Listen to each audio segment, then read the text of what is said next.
আল্লাহ রাব্বুল আলামিন দিচ্ছেন যে ইসলাম, এই ইসলামের মতো বড় বৃক্ষর মধ্যে প্রবেশ করতে গেলে, এর ছায়া তলায় আসতে গেলে সর্বপ্রথম ঈমান আনতে হবে। আল্লাহ বলছেন ইয়া আইয়ুহাল্লাযীনা আমানু, মানে সর্বপ্রথম ঈমান নিয়ে আসো, তারপরে ইত্তাকুল্লাহ, আল্লাহকে ভয় করো।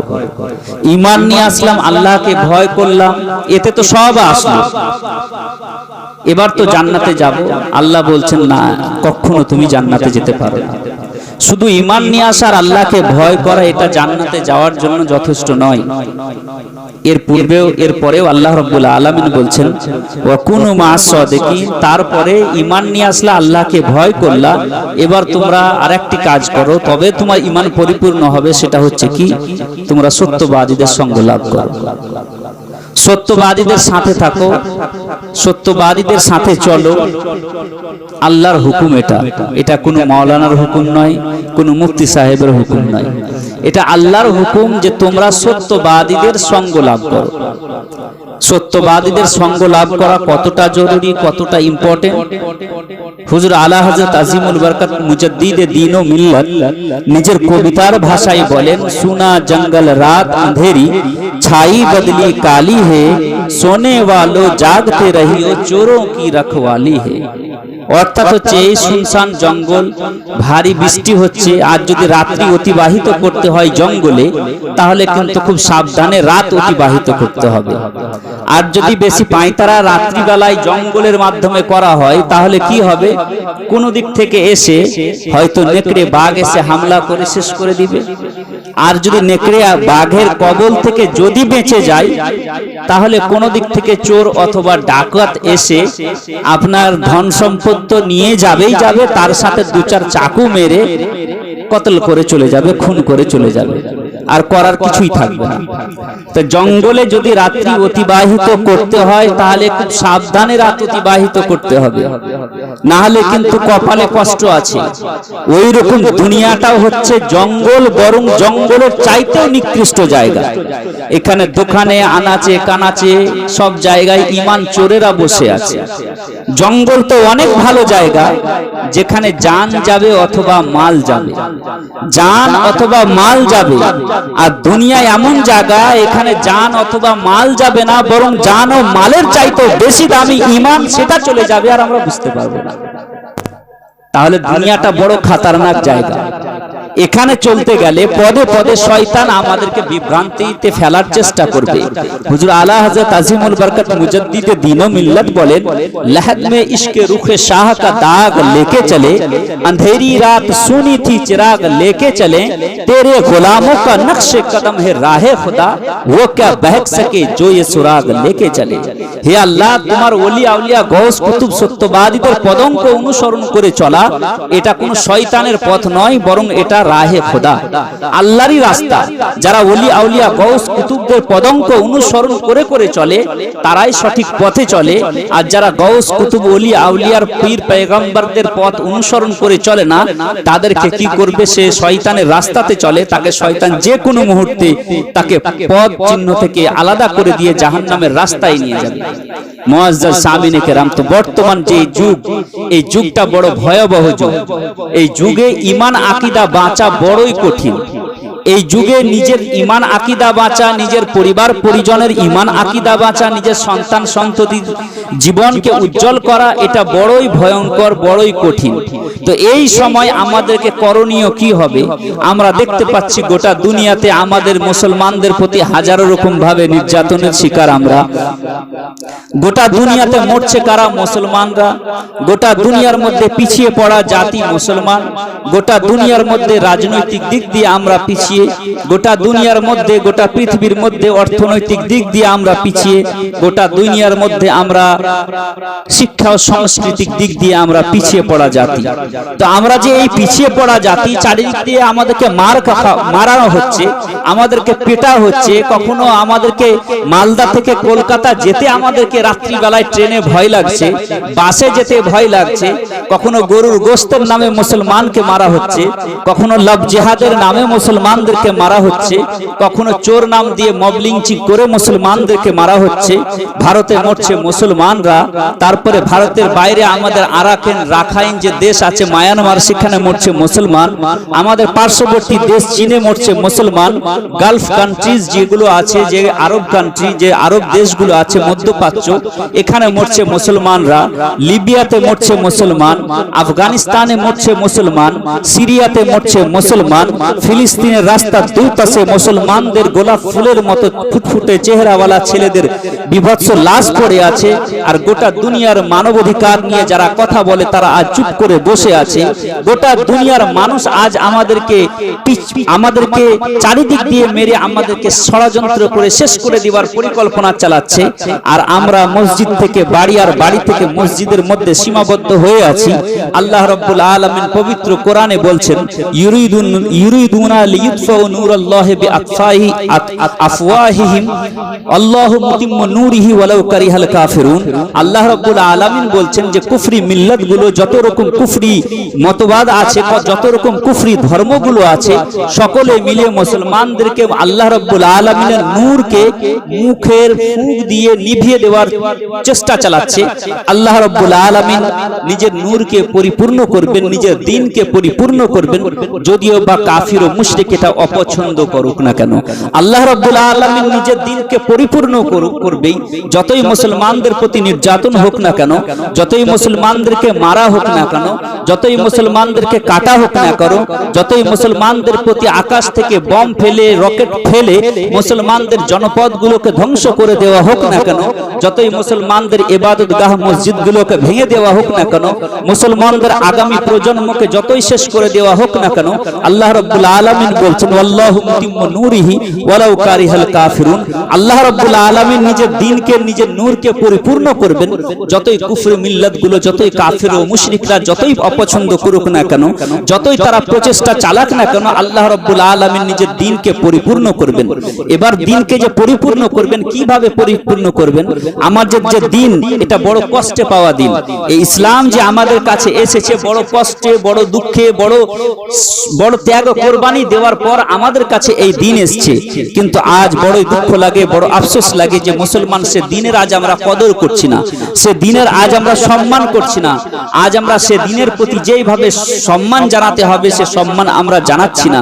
যার কারণে আল্লাহ রাব্বুল আলামিন আমাদের মাথার উপরে জালিম শাসককে নিয়োগ করে গোটা দুনিয়ার মানুষ আমাদেরকে আজ খেলার পুতুল মনে করে নিয়েছে।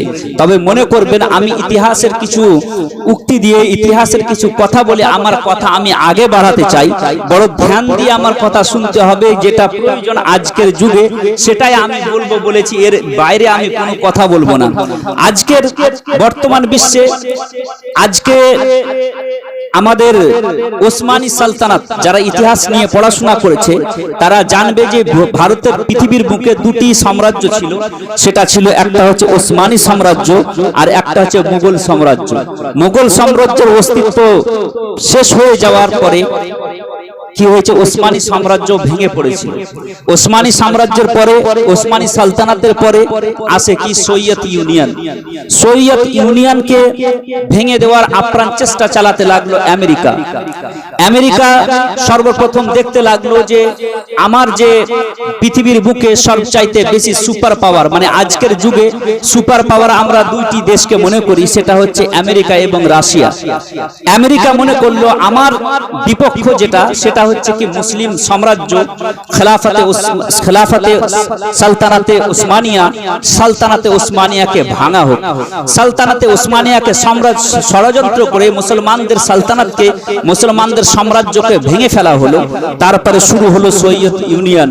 সোভিয়েত ইউনিয়ন যখন শুরু হলো, আমেরিকা মনে করলো যে আমার যে মোকাবেলা, আমার যে প্রতিদ্বন্দ্বী হিসেবে পৃথিবীর বুকে আছে সেটা হচ্ছে কে, সোভিয়েত ইউনিয়ন। সে সুইস ইউনিয়ন বা সোভিয়েত ইউনিয়ন, সেটাকে ভাঙতে হবে। কোন রকম ভাবে ষড়যন্ত্র করে সোভিয়েত ইউনিয়নকে তা সে কি করলো, ভেঙে ফেললো। ভেঙে ফেলার পর 11 থেকে 12টা মুসলিম রাজ্য, মুসলিম দেশ, মুসলিম রাষ্ট্র কি করলো, স্বাধীনতা লাভ করলো এবং মুসলিম দেশগুলো স্বাধীনতা পেয়ে নিজের নিজের সরকার গড়ে তুললো। তারপরে শুরু হলো কি, আমেরিকা ইউনিভার্সিটির ক্যামব্রিজ ইউনিভার্সিটি, আমেরিকার যে ইউনিভার্সিটি আছে সেই ইউনিভার্সিটির রাষ্ট্রবিজ্ঞানী মিস্টার হান্টিংটন, তিনি নিজের থিওরি পেশ করলো গোটা আমেরিকার যোগ্য বিজ্ঞ মানুষদের সম্মুখে, যে এখন যে আমাদের যে প্রতিদ্বন্দ্বী হিসেবে পৃথিবীর বুকে কোনো জাতি যদি আছে তো সেটা হলো মুসলিম জাতি। এখন আমরা কি করলাম, আমাদের প্রতিদ্বন্দ্বী যে ছিল ওসমানী সালতানাত, সেটাকে আমরা ভেঙে খান খান করে দিয়েছি। আমাদের প্রতিদ্বন্দ্বী ছিল কে, রাশিয়া, এবং রাশিয়ার অনুগামী যারা সোভিয়েত ইউনিয়ন ছিল তাদেরকে আমরা ভেঙে শেষ করে দিয়েছি। এবার যে আগামী যে আমাদের প্রতিদ্বন্দ্বী হিসেবে গোটা পৃথিবীর বুকে মাথা চাড়া দিয়ে উঠবে সেটা অন্য কেউ না, ওটা হবে মুসলমান জাতি। এটা থিওরি পেশ করেছিল কে? এই থিওরি পেশ করেছিল মিস্টার হান্টিংটন, আমেরিকার রাষ্ট্রবিজ্ঞানী। তিনি এই থিওরি পেশ করলেন। থিওরি পেশ করার পর আমেরিকার মধ্যে একটি ষড়যন্ত্র সৃষ্টি হলো যে গোটা পৃথিবীর বুকে যে কোনো জায়গা থেকে মুসলিম কোনো বড় নেতা যেখান থেকে মাথা চাড়া দিয়ে উঠবে তার মাথাকে ভেঙে ফেলতে হবে। এটাই সেই নীতি অবলম্বন করে আমেরিকা চলতে লাগলো।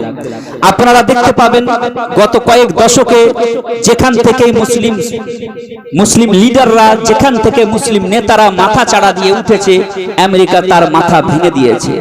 এমনকি আমেরিকা আফগানিস্তানে 10 লক্ষ মুসলমানকে মেরেছে আমেরিকা, সিরিয়া লিবিয়াতে হাজারো হাজারো মাসুম মুসলমানদের খুন করেছে আমেরিকা। গোটা দুনিয়াতে যত রকম ষড়যন্ত্র চালিয়ে মুসলমানদেরকে হত্যা করার নাম একটাই, সেটা হচ্ছে কি আমেরিকা। আমেরিকা যখন দেখলো যে আমাদের প্রতিদ্বন্দ্বী হিসেবে গোটা পৃথিবীর বুকে 1 নাম্বার জাতি সেটা হলো মুসলমান, তো মুসলমান জাতিকে কোন রকম ভাবে বদনাম করে এদেরকে কি করতে হবে, শেষ করে দিতে হবে। আর আমেরিকা যে নীতিমালা অবলম্বন করেছিল সেটা নীতিমালা ছিল ফেরাউনের নীতিমালা। ফেরাউন সেই নীতিমালা অবলম্বন করেছিল। ফেরাউনকে বলা হয়েছিল, ফেরাউনের সম্মুখে বড় বড় গবেষকরা, বড় বড় তান্ত্রিকরা এসে বলেছিল, হে ফেরাউন, বড়ই তুমি বলিয়ান হয়ে গোটা দুনিয়ার মধ্যে বলে বেড়াচ্ছ আনা রব্বুকুমুল আলা, আমি সর্বশ্রেষ্ঠ প্রতিপালক। তুমি এই দম্ভ করে গোটা পৃথিবীকে নিয়ন্ত্রণ করছো, গোটা দুনিয়াকে শাসন চালাচ্ছ, তুমি একক শক্তি গোটা দুনিয়ার মধ্যে চালিয়ে বেড়াচ্ছ। বনি ইসরাইল বংশে এমন একটি সন্তান জন্মগ্রহণ করবে, তোমার এই আকাশচুম্বী যত রকম দম্ভ আছে সব দম্ভকে মাটির নিচে তোমার ফেলে পায়ের নিচে পিষ্ট করে সে নিজের দিনকে, নিজের জাতিকে সে কি করবে, স্বাধীন করে আজাদ করে নিয়ে যাবে। আর তুমি ফেরাউন, তুমি কিছুই করতে পারবে না। ফেরাউন যখন এই কথা শুনেছিল, যখন তার তান্ত্রিকদের কাছ থেকে এই কথা শুনেছিল, তখন সে কি করেছিল, 70,000 বানি ইসরাইলদের মায়ের কোল থেকে সন্তানকে নিয়ে এসেছে, হত্যা করেছিল। 1000 2000 নয়, 70,000। ফেরাউনের সম্মুখে যেই মাথা চাড়া দিয়ে উঠতো, ফেরাউন কি করত, সেই ব্যক্তির মাথাকে ভেঙে দিত। তাকে যে কেউ শক্তি ফেরাউনের সম্মুখে উঠে দাঁড়াতো, ফেরাউন সেই শক্তিকে ভেঙে দিত। তার লোক ছাড়া ছিল গোটা পৃথিবীর বুকে যে কে কোনখান থেকে ফেরাউনের বিরুদ্ধে মাথা চাড়া দিয়ে উঠছে, সে কি করত, সে ফেরাউন সেই ব্যক্তির মাথাকে ভেঙে দিত। কিন্তু আল্লাহ রাব্বুল আলামিন বলেন, ওয়াল্লাহু মুতিম্মু নূরিহি, আল্লাহ নিজের নূরকে পরিপূর্ণ করবেন। আর কুফফার ও মুশরিকি যতই প্রচেষ্টা চালাক না কেন, আল্লাহ রাব্বুল আলামিন নূরকে পরিপূর্ণ করাতে তারা কোনোদিন ব্যাঘাত ঘটাতে পারবে না। আল্লাহ রাব্বুল আলামিন নিজের নূরকে পরিপূর্ণ করেছিলেন। হযরতে মূসা আলাইহিস সালামের জন্ম হয়েছিল এবং মূসা আলাইহিস সালামের জন্মকে রুখে দেওয়ার জন্য ফেরাউন বনি ইসরাইল বংশের হাজার হাজার শিশুকে হত্যা করেছিল। কন্যা এবং শিশুকে হত্যা চালিয়েছিল সে। কিন্তু হযরতে মূসা আলাইহিস সালামের জন্মকে সে রুখতে পারেনি।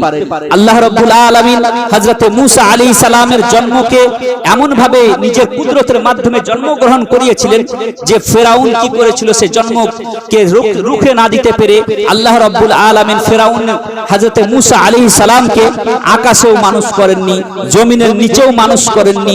আল্লাহ রাব্বুল আলামিন পাহাড় পর্বতের মাধ্যমে আল্লাহ রাব্বুল আলামিন হযরত মূসা আলাইহিস সালামকে মানুষ করেননি, লালন পালন করেননি, বরং নিজের কুদরতের মাধ্যমে ফেরাউনের ঘরে লালন পালন করে আল্লাহ রাব্বুল আলামিন ফেরাউনকে বলে দিয়েছেন যে হে ফেরাউন, তুই হাজার হাজার তুই বনি ইসরাইল বংশের মহিলাদের মায়েদের কোলকে খালি করতে পারবি, হাজার হাজার শিশু এবং নারী শিশু কন্যাকে শিশু সন্তান ও সন্ততিকে তুই কতল করতে পারবি, খুন করতে পারবি, কিন্তু যে মূসা দ্বারা তোর পতন ঘটবে সে মূসার জন্মকে তুই রুখতে পারবি না।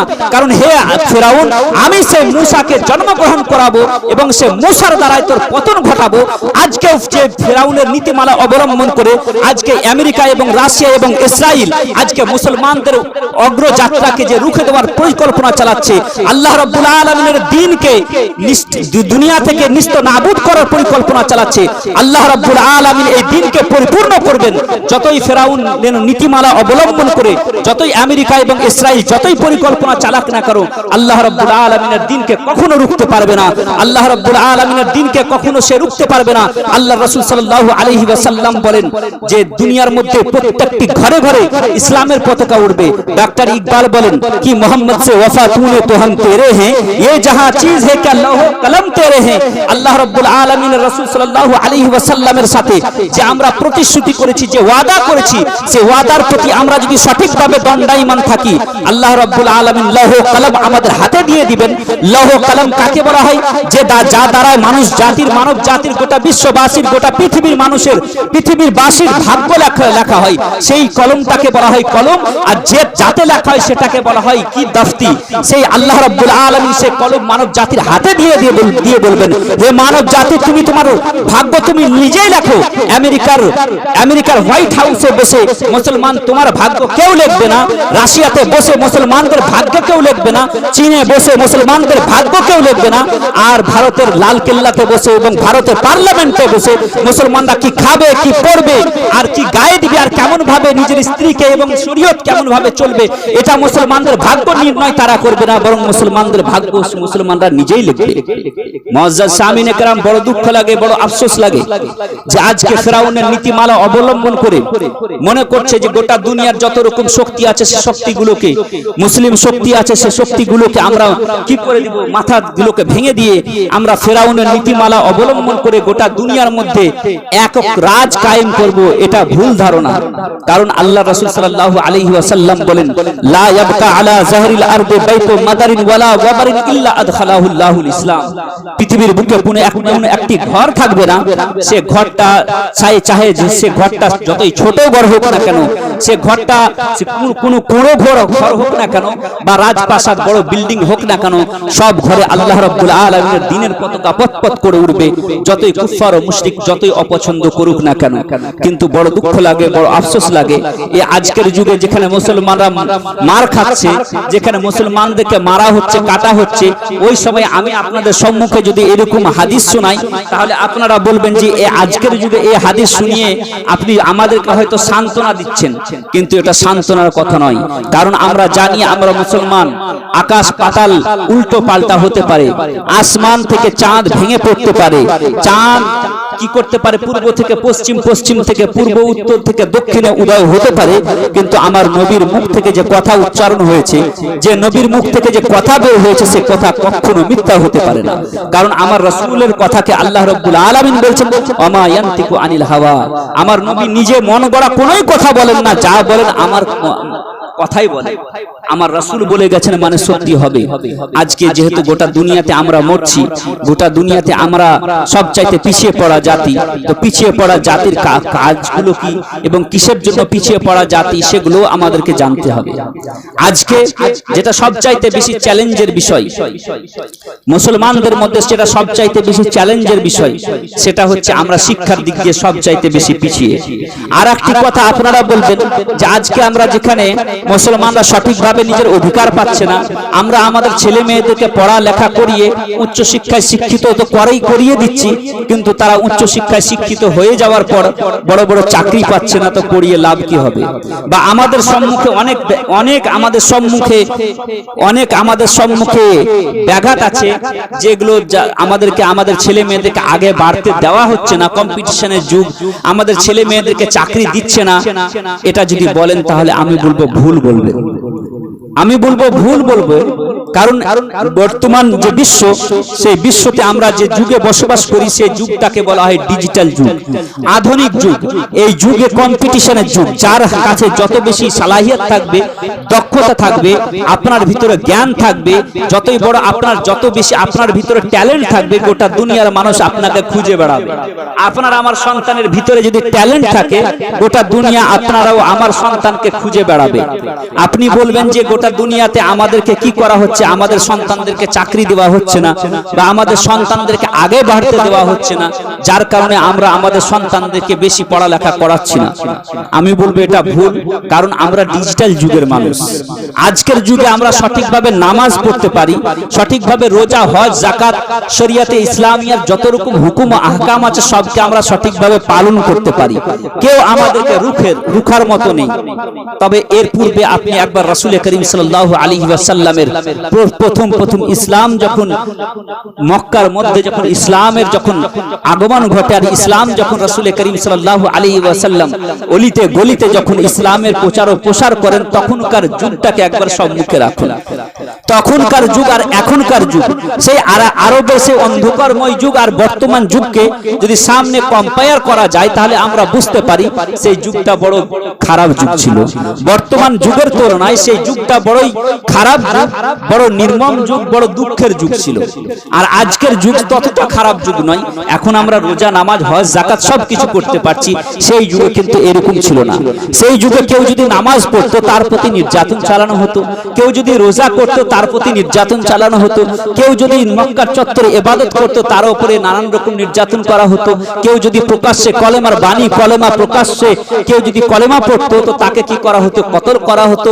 কেউ যদি কলেমার প্রচার ও প্রসার করতো তাকে হয়তো বালুর মধ্যে চড়িয়ে, বালুতে গরম বালিতে রেখে তার বুকে পাথর চড়িয়ে তার গলার ভিতরে রশি দিয়ে হয়তো গলিতে গলিতে দড়িয়ে নিয়ে বেড়ানো হতো।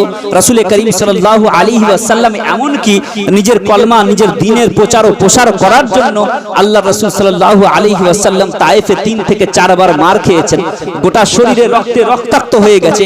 এমন রাসূল করিম সাল্লাল্লাহু আলাইহি ওয়াসাল্লামকে পর্যন্ত ছাড়েনি, নির্যাতন চালিয়ে গেছে। এইরকম অবস্থা ছিল আরবের বুকে রাসূল করিম সাল্লাল্লাহু আলাইহি ওয়াসাল্লামের আগমনের সময়। আর আরেকটি কি, আরব জাতি তো সেই সুন্দর জাতি ছিল না, সভ্য জাতি ছিল না। তারা ছিল কি, তাদের চুরি ডাকাতি তাদের পেশা ছিল।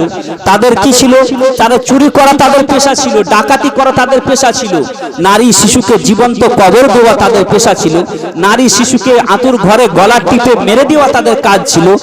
তাদের দৈহিক চাহিদা মেটানোর জন্য একটি নারীর প্রয়োজন ছিল। সে নারীটি কার মা, কার বোন, কার ফুফু, কার খালা, এটা দেখার তাদের কোনো প্রয়োজন ছিল না।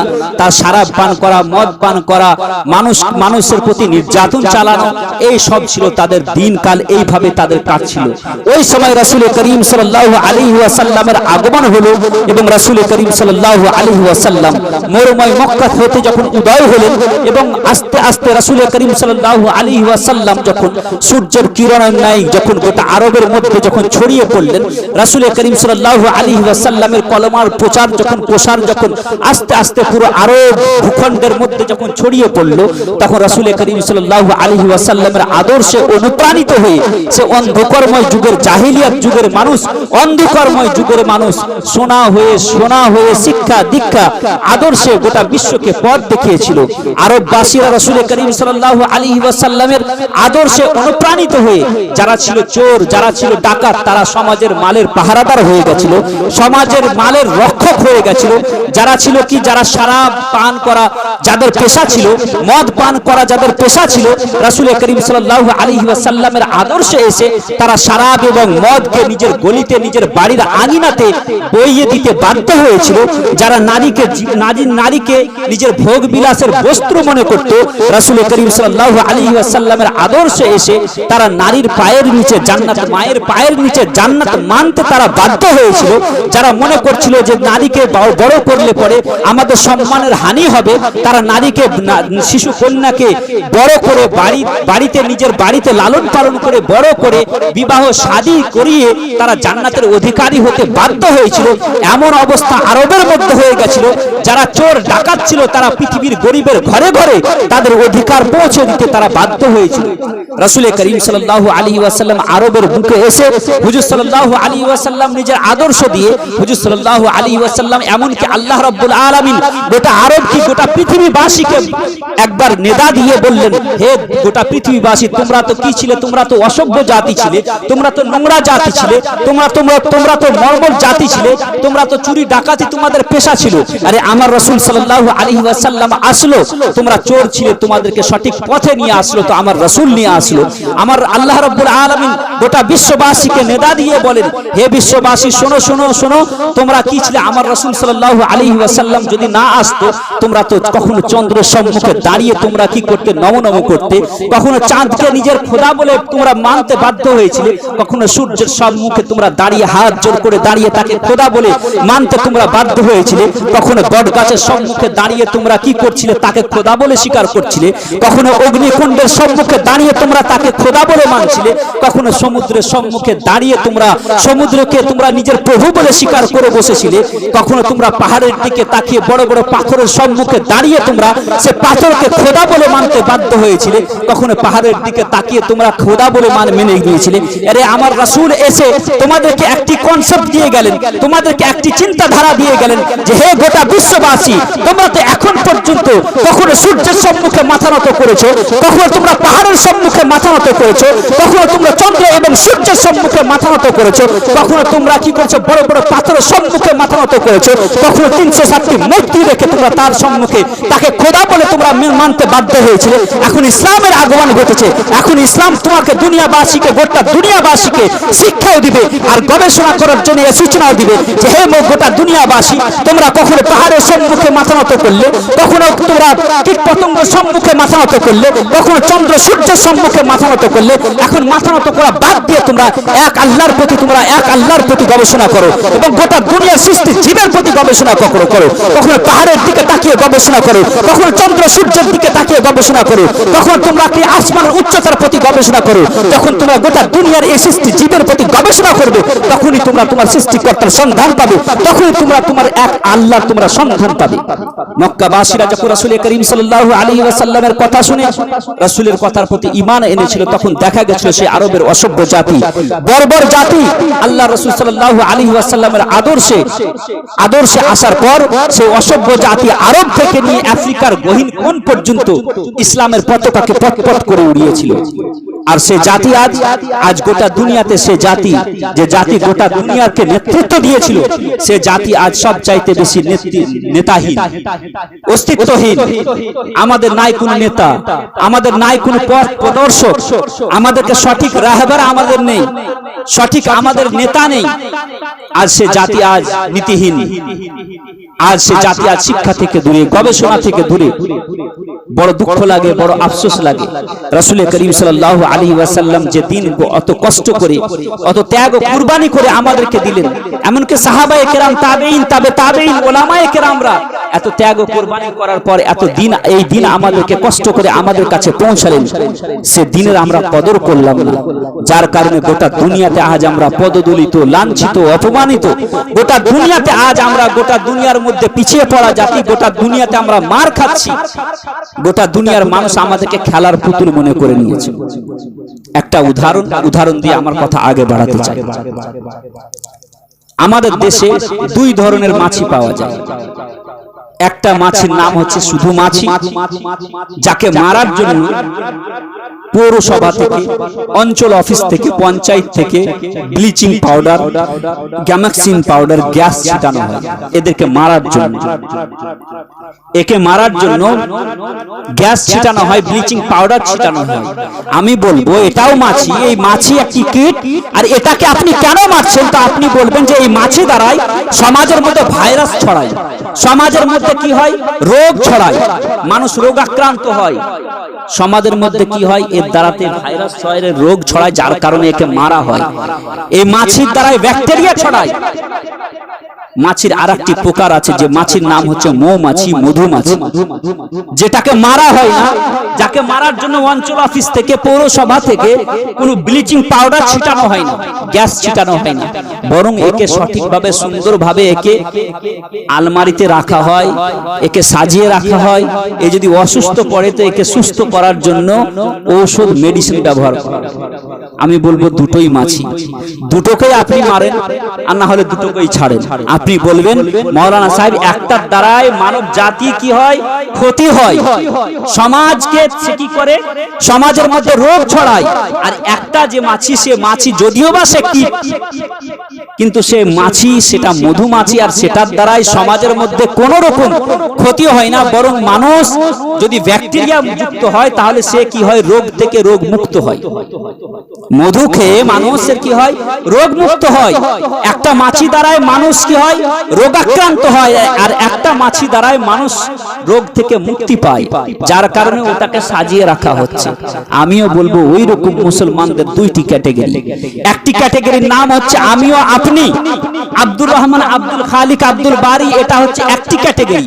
এই মুসলমানের নাম যদি নেওয়া হয় গোটা বিশ্ববাসীর সম্মুখে, এবং মিডিয়াতে, ইন্টারন্যাশনাল মিডিয়া বলুন আর প্রিন্ট মিডিয়া বলুন আর লোকাল মিডিয়া বলুন, যে কোনো মিডিয়াতে এই মুসলমানদের আমারও আপনার নাম যদি নেওয়া হয় তো বড় লম্বা চওড়া ভূমিকা বেঁধে আমারও আপনার কথা বলা হয়, আর মানুষের চোখ কপালে উঠে যায়।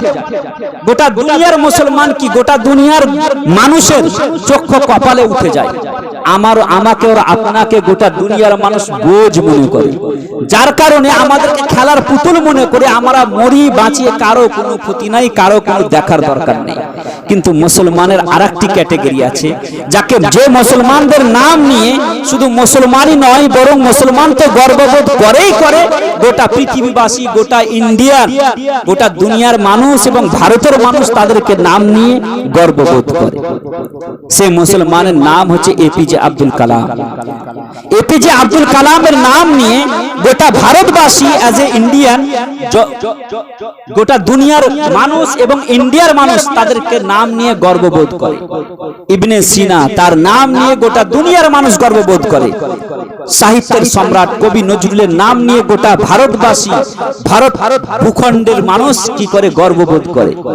কিন্তু আমারও আপনার নাম নিয়ে গোটা দুনিয়ার মানুষ কি করে, সেটাকে বাড়িয়ে চাড়িয়ে বলে আমাদেরকে কি করা হয়, বদনাম করার চেষ্টা করা হয়।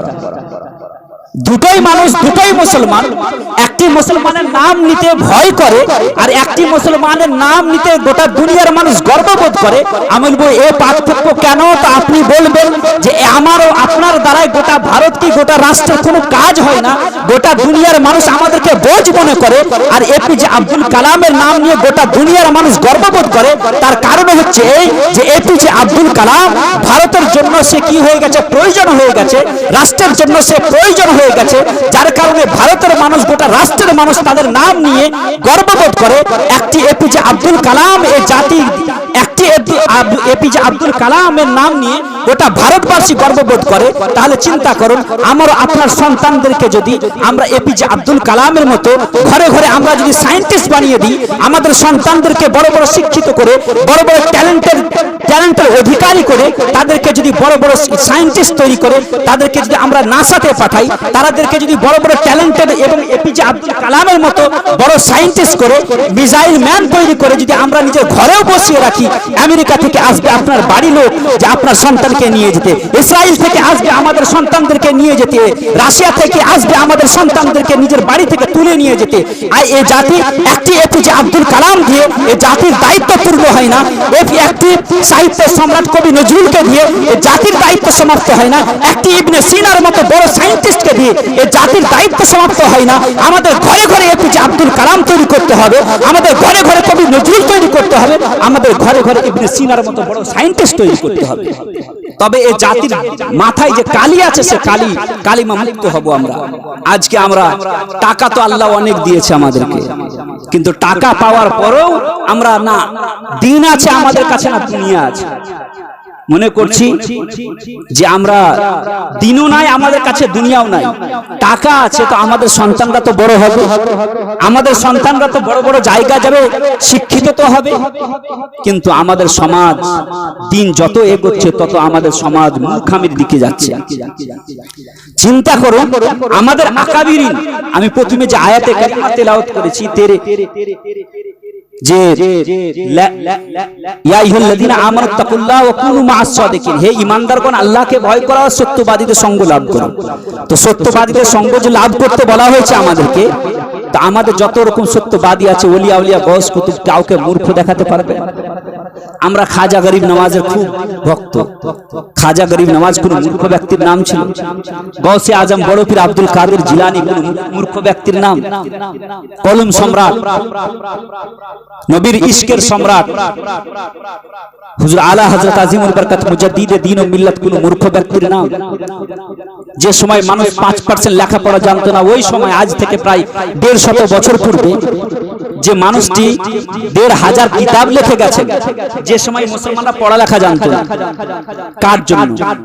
হুজুর আলা হযরত লিখে গেছেন 1500 কিতাব লিখে গেছেন এই জাতির জন্য, মুসলমান কওমের জন্য, মুসলমান জাতির জন্য।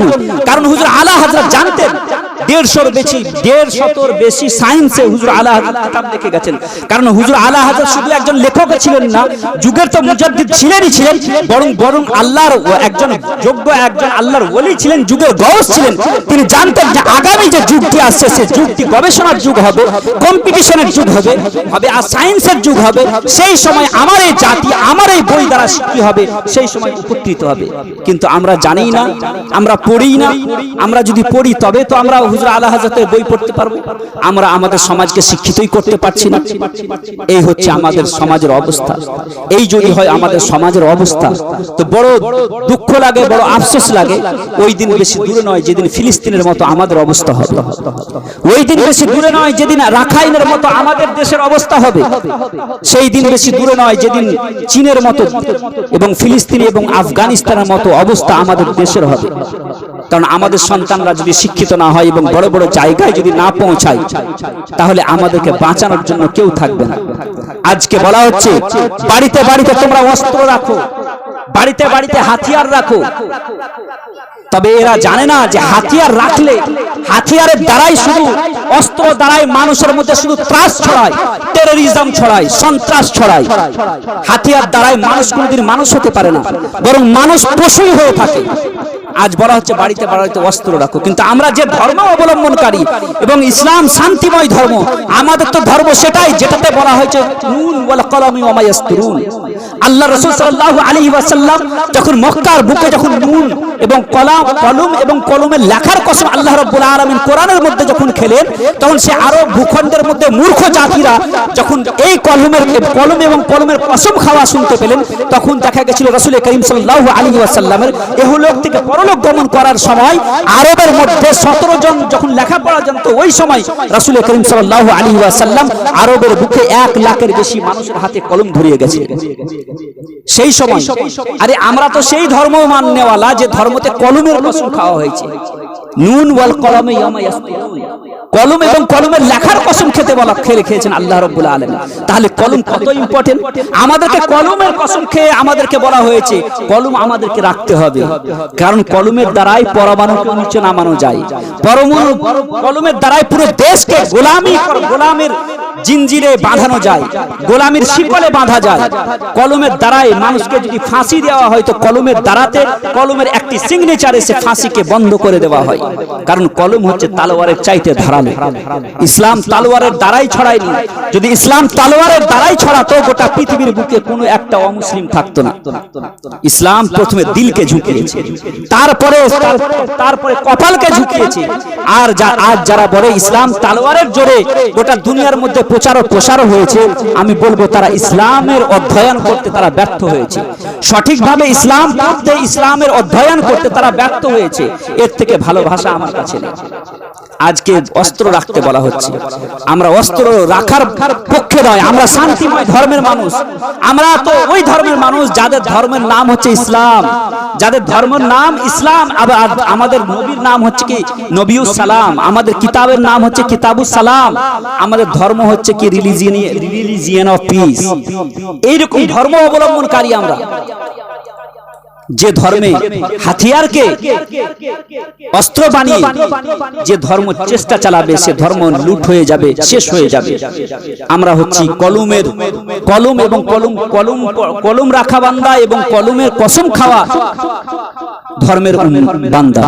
তাহলে আমাদেরকে কলমকে হাতিয়ার বানিয়ে নিজের ছেলে মেয়েদেরকে কলম দিতে হবে, তাদেরকে কলম ধরাতে হবে, শিক্ষিত করতে হবে, বড় বড় জায়গায় পৌঁছাতে হবে।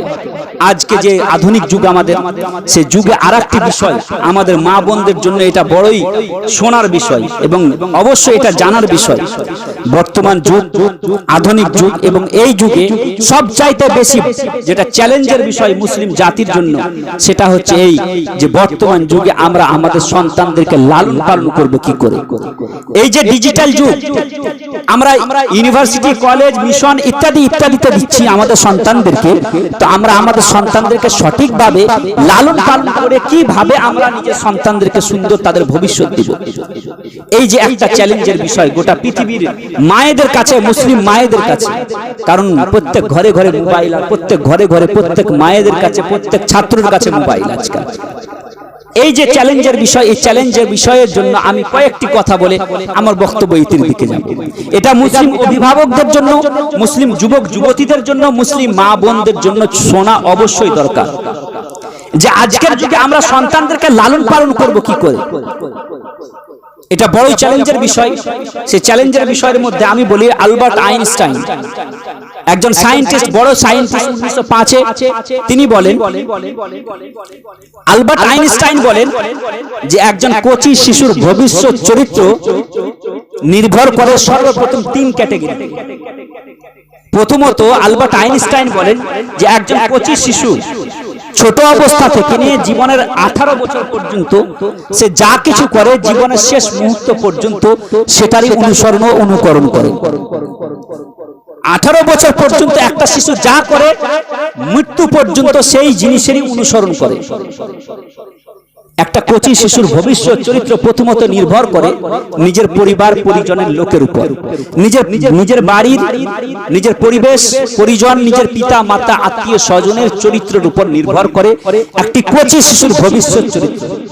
উদাহরণস্বরূপ একটি কচি শিশু নিজের পিতাকে যদি চুরি করতে দেখে, তাহলে সে শিশুটা চুরি করাতে অভ্যস্ত হয়ে পড়ে আর মনে করে চুরি করাটাই ভালো কাজ। একটি কচি শিশু নিজের পিতাকে যদি মদ খেতে দেখে, তাহলে মনে করে যে মদ খাওয়াটাই ভালো কাজ। একটি কচি শিশু মেয়ে যদি নিজের মাতাকে সারা রাত টিভি, ভিডিও, সিরিয়াল দেখতে দেখে, তো মনে করে যে এর মধ্যেই মনে হয় আমাদের সাফল্য আছে। একটি কচি শিশু সন্তান, মহিলা, মেয়ে সন্তান যদি নিজের মাকে যদি নামাজ রোজার ধার না ধারতে দেখে, তাহলে সে মনে করে সে আধুনিকতায় ভেসে পড়ে। আর একটি কচি শিশু এবং শিশু সন্তান এবং সন্ততি নিজের পিতাকে যদি দান করতে দেখে, তাহলে সে সন্তান, সে শিশু দানের মধ্যে অভ্যস্ত হয়ে পড়ে। আর কখনো কখনো দেখা যায় যে সাধুর ছেলে, দানির ছেলে নিজে না খেয়েও পরকে দান করে আর গোটা জনগণের কাছে বোকা বলে পরিচিত হয়। আসুন এবার আমরা উদাহরণস্বরূপ রাসূল করিম সাল্লাল্লাহু আলাইহি ওয়াসাল্লামের পরিবারের দিকে যাব। হুজুর সাল্লাল্লাহু আলাইহি ওয়াসাল্লাম নিজের পরিবারকে কিভাবে সময় দিতেন, হুজুর সাল্লাল্লাহু আলাইহি ওয়াসাল্লাম নিজের সন্তান সন্ততিকে কিভাবে লালন পালন করতেন। হুজুর সাল্লাল্লাহু আলাইহি ওয়াসাল্লাম সারা রাত আল্লাহর প্রেমে মগ্ন থাকতেন। আল্লাহ রাসূল সাল্লাল্লাহু আলাইহি ওয়াসাল্লাম নিজের জীবনকে সময় দিয়েছিলেন 3টি ভাগে, নিজের দিনকে ভাগ করেছিলেন। একটা আল্লাহর জন্য, একটা বান্দাদের জন্য, একটা ইসলামের প্রচার ও প্রসারের জন্য। একটা দুনিয়াবাসীকে সময় দিতেন, একটাতে ইসলামের প্রচার ও প্রসার করতেন, একটা নিজের পরিবার পরিজনকে সময় দিতেন। আজকে আমাদের যুবকরা, আমাদের অভিভাবকরা, আজকে মুসলিম বাড়ির বড় যুবক সন্তানেরা নিজের পরিবারকে সময় দেয় না এবং নিজের পরিবারকে, নিজের সন্তান সন্তানদেরকে সময় দেয় না, অফিস বা কাজ করে আসে, সন্ধ্যাবেলায় আসার পরে চায়ের দোকানে ক্যারাম বোর্ড খেলে, চায়ের দোকানে বন্ধু বান্ধবের সাথে সময়কে অতিবাহিত করে, আর 9টার সময় 10টার সময় বাড়ি ঢুকে খাবার দাবার খেয়ে ঘুম পড়ে নেয়। এই হয় আমাদের যুবকদের অবস্থা। নিজের পরিবার নিজের সন্তানদের প্রতি কোনো ধ্যান দেয় না। তারা মনে করে যে কলেজে, তারা মনে করে যে সকালে বেলায় যে আমরা সেই কনভেন্ট স্কুলে দিয়েছি, সকালে বেলায় যে মিশনে দিয়েছে, সেই মিশনে সকালে বেলায় গাড়িতে যাবে আর 10টা বা 1টার দিকে আসবে, বাস এর মধ্যেই শিশু একজন সে মানুষ হয়ে যাবে, সে এপিজে আব্দুল কালামের মতো বড় সায়েন্টিস্ট হয়ে যাবে। এই আমাদের যুবকদের ধ্যান ও ধারণা, কিন্তু এটা ভুল ধ্যান ও ধারণা।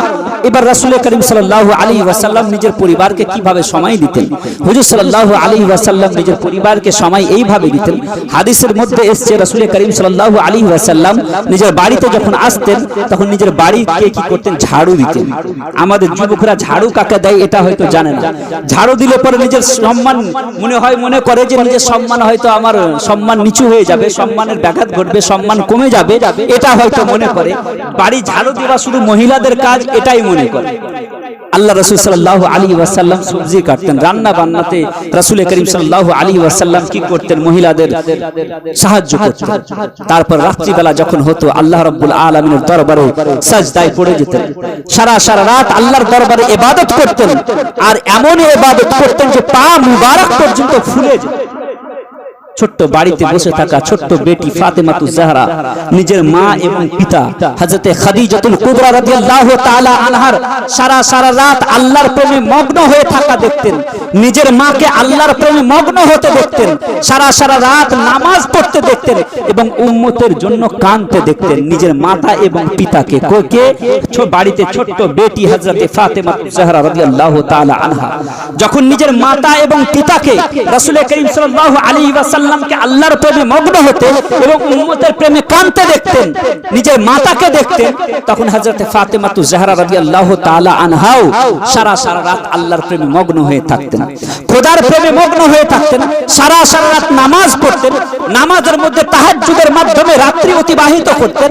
এমনকি হযরতে ফাতেমাতুজ জাহরা রাদিয়াল্লাহু তাআলা আনহা দুয়ার মাধ্যমে আল্লাহ রাব্বুল আলামিনের দরবারে ফরিয়াদ করে বলেছিলেন, হে আল্লাহ, এই ফাতেমার জন্য এমন রাত তৈরি করো যে রাতে তোমার এই বান্দি ফাতেমা তোমার দরবারে তৃপ্তি সহকারে সাজদা দিয়ে নিজের দিলকে তৃপ্তি এবং নিজের দিলের মধ্যে শান্তি নিয়ে আসবে, এরকম বড় রাত তৈরি করো। হযরতে ফাতেমাতুজ জাহরা রাদিয়াল্লাহু তাআলা আনহার দিলের মধ্যে, মনের মধ্যে এই যে সাজদার শখ, সাজদার জজবা, সারা রাত আল্লাহ রাব্বুল আলামিনের প্রেমে মগ্ন হয়ে আল্লাহ রাব্বুল আলামিনের দরবারে সাজদা দেওয়ার শখ ও জজবা কোথা থেকে তৈরি হয়েছিল? নিজের বাড়ি থেকে তৈরি হয়েছিল। নিজের পিতা এবং মাতাকে দেখে হযরতে ফাতেমাতুজ জাহরা রাদিয়াল্লাহু তাআলা আনহার দিলের মধ্যে সাজদার শখ ও জজবা তৈরি হয়েছিল এবং হযরতে ফাতেমাতুজ জাহরা রাদিয়াল্লাহু তাআলা আনহাকে দেখে হযরতে আলী রাদিয়াল্লাহু তাআলা আনহুকে সারা রাত আল্লাহর প্রেমে মগ্ন থাকা দেখে হযরত ইমামে হাসান ও হুসেন তিনারাও কি করতেন? সারা রাত নিজের পিতা এবং মাতাকে আল্লাহর প্রেমে মগ্ন থাকা দেখে তিনারাও কি করতেন? আল্লাহ রাব্বুল আলামিনের প্রেমে সারা রাত সাজদা দিয়ে থাকতেন। রাত্রি বেলায় উঠে তাহাজ্জুদ পড়তেন এবং নিজের নানার উম্মতের জন্য আল্লাহ রাব্বুল আলামিনের দরবারে ফরিয়াদ করতেন। তাই দেখা গেছে গোটা দুনিয়ার মাধ্যমে, গোটা দুনিয়ার মধ্যে হযরত ইমামে হোসেন নিজের পিতা এবং মাতা এবং নানা এবং নানির কাছ থেকে যে সিজদা শিখেছেন, সেই সিজদা শিখার পরে সেই সিজদার শখ ও জজবা ইমামে হাসান ও হুসেনের মধ্যে এমন শখ ও জজবা তৈরি হয়েছে যে ইমামে হোসেন এমন সাজদা কারবালার প্রান্তরে দিয়েছে যে গোটা দুনিয়াবাসীও সেই রকম সাজদার উদাহরণ আজ পর্যন্ত দিতে পারে। তো সাজদার শখ ও জজবা কোথা থেকে তৈরি হলো? নিজের বাড়ি থেকে, নিজের পরিবার পরিজনদের দিক থেকে, নিজের পিতা এবং মাতাকে দেখে সাজদার শখ ও জজবা নিজের সন্তানের মধ্যে গেল। নিজের সন্তান, আপনার সন্তান আপনাকে দেখে কপি করবে।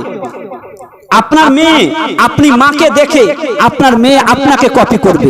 আসুন একজন মায়ের কাহিনী আপনাদেরকে শোনাই। একজন মা নিজের সন্তানকে প্রথম দিন মক্তবে পাঠাচ্ছে। আপনাদের গ্রামে যেমন মক্তব আছে ওইরকম মক্তবে একজন মা নিজের সন্তানকে মক্তবে পাঠাচ্ছে। প্রথম দিন মক্তবে গেছে সে ছেলেটা, 7 বছরের সন্তান। মক্তবে গিয়ে প্রথমবারেই যখন মাওলানা সাহেব জিজ্ঞাসা করছে, বলো বাবা, তো সেই সন্তানটি, সে বাচ্চাটি সূরা ফাতিহা শুনিয়ে দেওয়ার পর আলিফ লাম মিম থেকে শুরু করে এক পারা দু পারা করতে করতে 14 পারা পর্যন্ত শুনিয়ে দিল। শিক্ষক হতবাক হয়ে দাঁড়িয়ে গিয়ে জিজ্ঞাসা করতে লাগলো, হে বাচ্চা, তুমি আজকে প্রথম দিন আমার কাছে এসেছো, আর প্রথম দিনে তুমি 1 থেকে নিয়ে 14 পারা পর্যন্ত শুনিয়ে দিলে।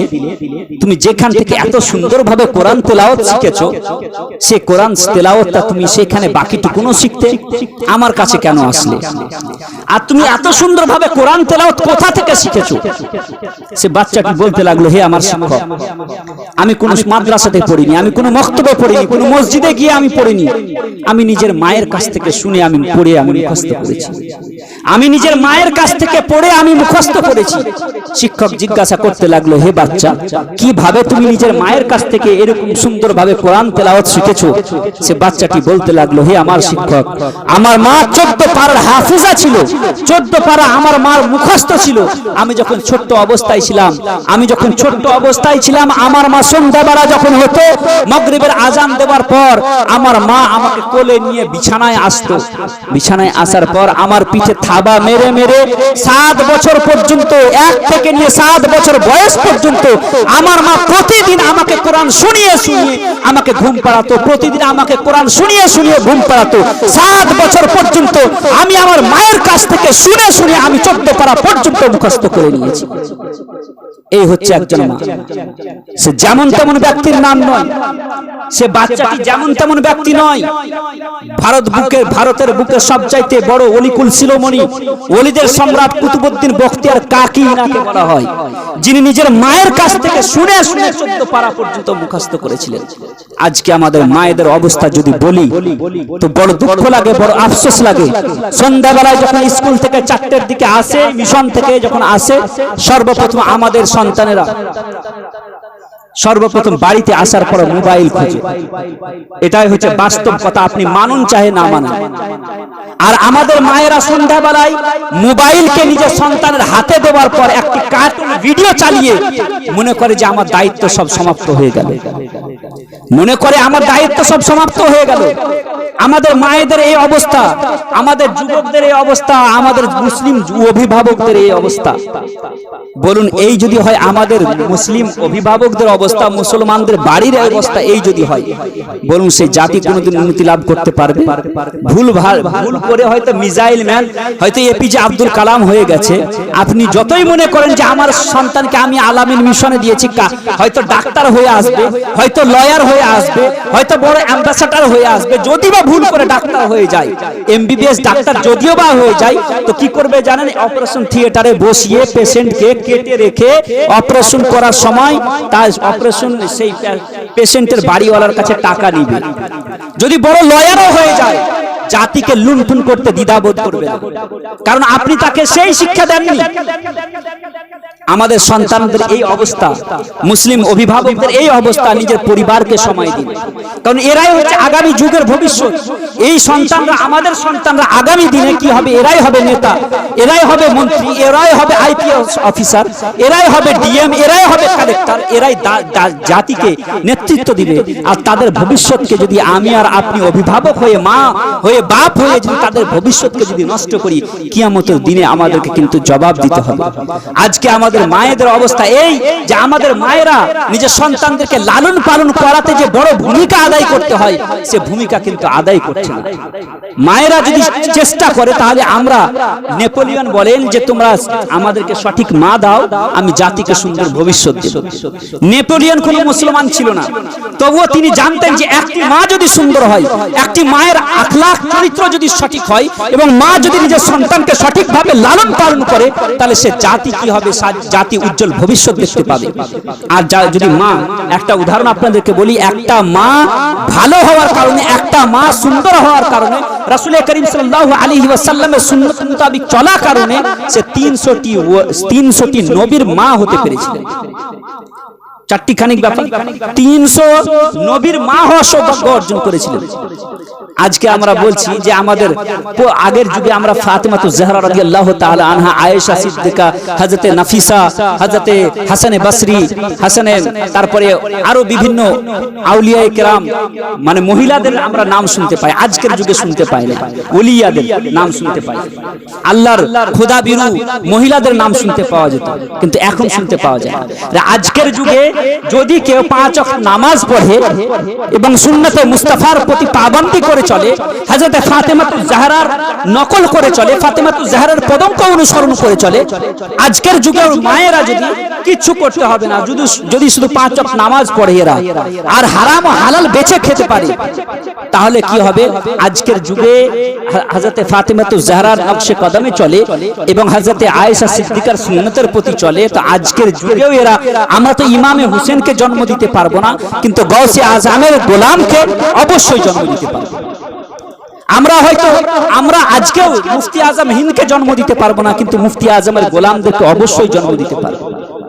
আজকে কিন্তু আমাদের মায়েরা ভুলে বসে আছে। রমজান মাসেই শুধু আমাদের মায়েরা কোরআন তেলাওয়াত করে, তবুও কেউ করে, কেউ করে না। মায়েদের কথা তো ছাড়ুন, আজকে আমাদের যুবক ভাইরা, ডাক্তার ইকবাল বলেন, नहीं तेरा नशे मन कसरे सुल्तानी के गुंबद पर तू शाहीन है बसेरा कर पहाड़ों की चट्टानों में। हे मुसलमान যুবক, তোমার দায়িত্ব আজ রাজপ্রাসাদের সিংহাসনে বসা নয়, তোমার দায়িত্ব হচ্ছে গোটা মুসলমান জাতির নেতৃত্ব দেওয়া।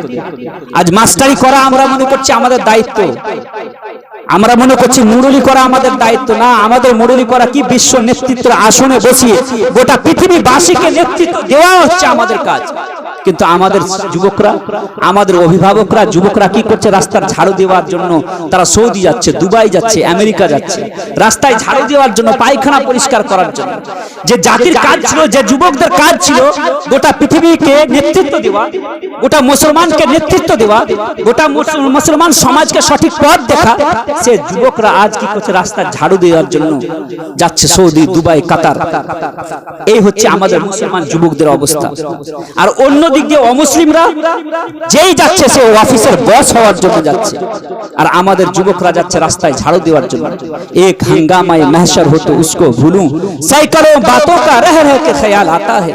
মুসলমান জাতির যদি একটি সমস্যা হয় তো সে সমস্যার সমাধান করা হয়। এখানে হাজারো সমস্যা, কোন কোন সমস্যার কথা বলবো? মুআজ্জাজ সামিনে কেরাম, পবিত্র রমজান মাস আমরা পেয়েছি। এই রমজান মাস আল্লাহ রাব্বুল আলামিন বলছেন, কুতিবা আলাইকুমুস সিয়াম, তোমাদের প্রতি আল্লাহ রাব্বুল আলামিন রোজাকে ফরজ করেছেন, যেমন তোমাদের পূর্ববর্তী উম্মতদের প্রতি ফরজ করা হয়েছিল, যেন তোমরা তাকওয়া অর্জন করতে পারো, যেন তোমরা কি করতে পারো? আল্লাহ খোদা ভীরুতা তোমাদের দিলের মধ্যে আসে, পরহেজগারিতা তোমাদের দিলের মধ্যে আসে, পরহেজগারিতা আসে। রোজা থাকছি অথচ পরহেজগারিতা আসে না, তাহলে আল্লাহর কোরআন ভুল হয়ে যাবে। আমরা রোজা থাকি, সারা মাস রোজা থাকি, কিন্তু পরহেজগারিতা আমাদের মধ্যে আসে না। আপনি দেখে নিন, আমরা বছরের পর বছর আমরা রোজা থাকি, কিন্তু আল্লাহ রাব্বুল আলামিন বলছেন তোমরা রোজা থাকো, তাহলে পরহেজগারিতা তোমাদের মধ্যে আসবে, কিন্তু পরহেজগারিতা আসে না। খোদা ভীরুতা আমাদের দিলের মধ্যে আসে না, কারণটা কি? খোদা ভীরুতা যে আমাদের দিলের মধ্যে আসছে না, এর কারণটা হচ্ছে এই যে আল্লাহ রাব্বুল আলামিন যেইভাবে আমাদেরকে রোজা থাকতে বলেছেন সেইভাবে আমরা রোজা থাকি না। যদি আমরা সেইভাবে রোজা থাকি তাহলে খোদা ভীরুতা আমাদের দিলের মধ্যে আসবে। আল্লাহ রাব্বুল আলামিন বলছেন রোজা এই জন্যই থাকতে বলেছে তোমাদেরকে, জানো কি, লাআল্লাকুম তাত্তাকুন, তোমরা খোদার ভয় তোমাদের দিলের মধ্যে আসে, পরহেজগারিতা তোমাদের মধ্যে আসে। রোজা যেমন চলে যায়, ঈদের নামাজের শেষ, আমাদের মসজিদের মুসল্লিরাও শেষ হয় কি হয় না? আমাদের দেশের মুসল্লিরাও শেষ হয়ে যায়। এই হচ্ছে আমাদের অবস্থা। তাহলে কোরআন ভুল হয়ে যাবে। কোরআন তো বলছে যে তোমরা যদি রমজান মাসে রোজা রাখো, রোজা যে তোমাদের প্রতি ফরজ করা হয়েছে, যেমন তোমাদের পূর্ববর্তী উম্মতদের প্রতি ফরজ ছিল, তো রোজা যদি থাকো তাহলে তোমাদের দিলের মধ্যে পরহেজগারিতা আসবে। তো কই আমাদের দিলের মধ্যে পরহেজগারিতা আসে না। তাহলে জানতে হবে যে কোরআনের মধ্যে ভুল বলা হয়েছে। মাশাআল্লাহ, কোরআন ভুল নয়, বরং আমরা ভুল। আল্লাহ রাব্বুল আলামিন যেইভাবে আমাদেরকে রোজা থাকতে বলেছেন সেইভাবে আমরা রোজা থাকি না। আমরা রোজা থাকি, গুনাহ ছাড়তে পারি না। রোজা থাকি, আমরা 5 ওয়াক্ত নামাজের সঠিকভাবে পাবন্দি করতে পারি না, রোজা থাকি আমরা হাতের গুনাহ থেকে পবিত্রতা অর্জন করতে পারি না, চোখের গুনাহ থেকে বাঁচতে পারি না, মুখের গুনাহ থেকে বাঁচতে পারি না, পায়ের গুনাহ থেকে বাঁচতে পারি না। তারাবির নামাজ পড়ার পর আমরা বাড়িতে যখন যাই তখন তারাবির নামাজ পড়ে গিয়ে আমরা মোবাইলের মধ্যে সোশ্যাল মিডিয়ার মধ্যে রাত্রি অতিবাহিত করি। সারা রাত ভোরের যতক্ষণ পর্যন্ত আজান না দেওয়া হয় ততক্ষণ পর্যন্ত আমাদের যুবকরা কি করে মোবাইলের মধ্যে রাত্রি অতিবাহিত করে উলঙ্গ অর্ধ উলঙ্গ ছবি দেখে এবং নানান রকম ফ্যাশনের মধ্যে জীবন অতিবাহিত করে। আর ফজরের যখন হাইয়া আলাস সালাহ হাইয়া আলাল ফালাহ আসসালাতু খায়রুম মিনান নাম বলে যখন মসজিদের মুয়াজ্জিন যখন আজান দেয় তখন আমাদের যুবকরা ভোরের ভাত খেয়ে সেহরি খাওয়ার পর বালিশের তলে নিজের মোবাইলকে রেখে দিয়ে ঘুম পাড়ে। আর 10টার সময় কি করেন না মানহুসের মতো উঠে আর মনে করছেন যে আপনার আমার দিলের মধ্যে পরেশগারিতা আসবে, কখনো আসবে। এই হচ্ছে আমাদের যুবকদের অবস্থা। রমজানে 1 মাস রোজা রেখে মনে করছে বিশাল বড় কাজ করে দিলাম আমরা। মৌলভী সাহেবের ধারে পাশে বেড়ালাম, মৌলভী সাহেবের সাথে বেড়ালাম আর মনে করছে যে একবার গোটা বছরে যত রকম গুনাহ ছিল সব গুনাহ মাফ করে দিলাম। এই নিয়ে দায়িত্ব সমাপ্ত হয়। আল্লাহ রাব্বুল আলামিন এবং আল্লাহ রাব্বুল আলামিনের রাসূল আমাদেরকে যে দায়িত্ব দিয়েছেন সে দায়িত্ব বড়ই দায়িত্ব। এই দায়িত্ব আমাদেরকে পালন করতে হবে। এটা বড়ই দায়িত্ব আল্লাহ রাসূল সাল্লাল্লাহু আলাইহি ওয়াসাল্লাম আমাদেরকে দিয়েছেন। যুবকদের প্রতি তো বেশি দায়িত্ব আল্লাহ রাব্বুল আলামিন দিয়েছেন। আমরা যুবকরা মনে করছি যে আল্লাহ রাব্বুল আলামিন আমাদেরকে, আমাদের বাপ মা হয়তো ঘুমিয়ে গেছেন, আল্লাহ রাব্বুল আলামিন হয়তো দেখতে পাচ্ছেন না। আপনি চিন্তা করুন ওইরকম দয়ালু আল্লাহকে আমরা পেয়েছি যে আল্লাহ রাব্বুল আলামিন আমাদের বয়স কম হওয়ার কারণে রমজানের মতো একটি মাস দিলেন যেন বেশি বেশি ইবাদত করে আল্লাহ রাব্বুল আলামিনের দরবারে নিজেকে ক্ষমা করিয়ে নিতে পারি, নিজের যত গুনাহ আছে সে গুনাহ থেকে গুনাহ মুক্ত হয়ে যেতে পারি। এবং রমজানের মধ্যে আল্লাহ রাব্বুল আলামিন এমন একটি রাত দিলেন যে রাত 1000 মাসের চাইতে উত্তম, যেন সে 1000 মাসের চাইতে উত্তম রাতে ইবাদত করে নিজের গুনাহ খাতাকে সবকে আল্লাহ রাব্বুল আলামিনের দরবারে ক্ষমা করে নিয়ে পাক ও সাফ হয়ে আল্লাহ রাব্বুল আলামিনের দরবারে যেতে পারি। এইরকম আল্লাহ রাব্বুল আলামিনকে আমরা পেয়েছি যে দয়ালু আল্লাহ আমাদেরকে 70 মায়ের চাইতে বেশি ভালোবাসেন। একটা কথা বলা হয়েছে যে একজন মায়ের ভালোবাসাকে যদি গোটা পৃথিবীর বুকে যদি ছড়ানো হয় তো সে গোটা পৃথিবীর বুকে ছড়িয়েও মায়ের ভালোবাসা কম হবে না। আল্লাহ রাব্বুল আলামিন ওইরকম 70 মায়ের চাইতে বেশি আমাদেরকে ভালোবাসেন। ওইরকম দয়ালু আল্লাহ পেয়ে আমরা যদি সেই আল্লাহকে ভুলে গিয়ে আধুনিকতার মধ্যে নিজের গা ভাসিয়ে বেড়াই আর আধুনিকতার মধ্যে নিজের সফলতাকে খুঁজে বেড়াই, বলুন আল্লাহ রাব্বুল আলামিনের দরবার থেকে রহমত নাজিল হবে না আল্লাহর গজব নাজিল হবে? আল্লাহ রাব্বুল আলামিনের গজব নাজিল হবে আমাদের উপরে। শুধু বেঁচে যাচ্ছি একটাই কারণ, আমরা শেষ নবীর উম্মত, রহমতের নবীর উম্মত। আর আমরা রহমতের নবীর শেষ নবীর উম্মত হওয়ার কারণে আমরা দুনিয়াতে বেঁচে যাচ্ছি। না হলে আমাদের যে আমল, আমাদের যে কর্মকাণ্ড, আমাদের যে কাজ সেটা দেখার পর আল্লাহ রাব্বুল আলামিন আসমান থেকে আযাব নাজিল করে আমাদেরকে ধ্বংস করে দিতেন এবং আমাদের চাইতে উত্তম উম্মতকে আল্লাহ রাব্বুল আলামিন উত্তম বান্দাকে নিয়ে এসে পেশ করতেন। কিন্তু আমরা বেঁচে যাচ্ছি একটাই কারণে যে আমরা শেষ নবীর উম্মত। আমরা শেষ নবীর উম্মত হওয়ার কারণে যে আমরা বেঁচে যাচ্ছি।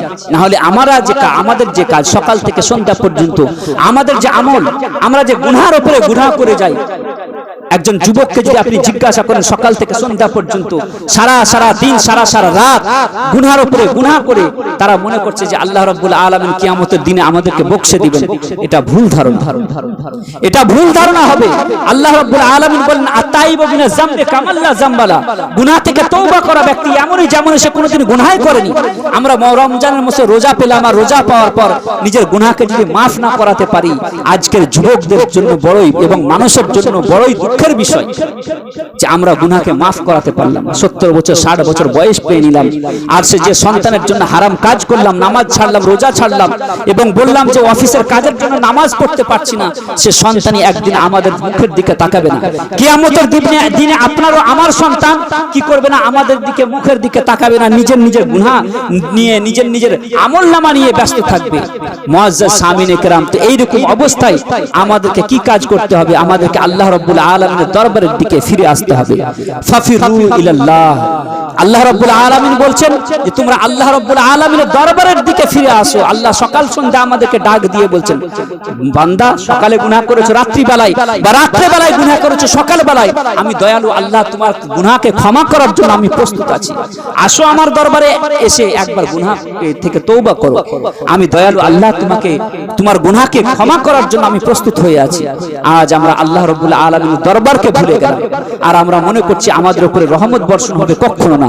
আল্লাহ রাব্বুল আলামিনের রাসূল বলেন, যখন আল্লাহ এবং তার রাসূলের দরবার থেকে তোমরা বিমুখ হয়ে যাবে, তখন তোমাদের মাথার উপরে আমি জালিম শাসককে নিয়োগ করব।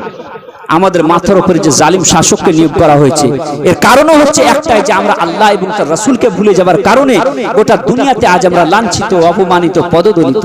মুআজ্জাজ সামিনে কেরাম, আমি শুধু আর একটি আমাদের মুসলিম যুবকদেরকে আমি শেষ আমার বার্তা দিয়ে আমার বক্তব্য ইতি করে দেব। শেষ আমাদের যুবকদের এবং যুবতীদেরকে শেষ বার্তা, আমরা নিজের সন্তানদের লালন পালন করাতে আর দুটি যে আলবার্ট আইনস্টাইনের কথা, সেটা আমি বলতেই যাচ্ছিলাম। সেটা হচ্ছে এই যে আমরা আমাদের সন্তানদেরকে যে লালন পালন করব, আমাদের সন্তানকে যে কলেজে, ইউনিভার্সিটি, যে মাস্টারের কাছে দিব, সেগুলোর দিকেও আমাদেরকে লক্ষ্যপাত করতে হবে। যদি আমরা লক্ষ্য না করি, তাহলে দেখা যাবে যে আমাদের সন্তানকে যে টিউশন মাস্টারের কাছে দিয়েছি, যে কলেজে, ইউনিভার্সিটি দিয়েছি, সেখানে দেখা যাবে যে আমাদের সন্তানদেরকে সে ইসলামকে ছাড়িয়ে নাস্তিকতার জ্ঞান হয়তো দেওয়া হচ্ছে না। এটার দিকেও আমাদেরকে লক্ষ্য করতে হবে। আমাদের সন্তান এবং সন্ততি কার সাথে উঠছে, কার সাথে বসছে, কার সাথে কলেজ যাচ্ছে, কার সাথে ইউনিভার্সিটি যাচ্ছে, সেটার দিকেও আমাদেরকে লক্ষ্য করতে হবে। আমাদের সন্তানদের হাতে যে আমরা মোবাইল দিয়ে দিয়েছি, মোবাইল নেওয়ার পর সে সন্তান আমার রাত্রিবেলায় জুয়া তো খেলছে না, কলেজে, ইউনিভার্সিটিতে এবং বিভিন্ন কলকাতা বা আলামিন মিশনে পড়তে তো দিয়েছি, সেখানে মোবাইল চালাচ্ছে সোশ্যাল মিডিয়াতে, এবং নানান রকম সোশ্যাল মিডিয়াতে এসে নানান রকম অ্যাপসে গিয়ে জুয়াতে নিজের পিতার পরিশ্রমের পয়সাকে নষ্ট তো করছে না। আজকে জুয়ার ঘরে বসে বসে, লেপের তলে বসে বসে, লেপের তলে শুয়ে শুয়ে আজ ঘরে বসে বসে জুয়া খেলা হচ্ছে, পৃথিবীবাসী কেউ জানতে পারে না।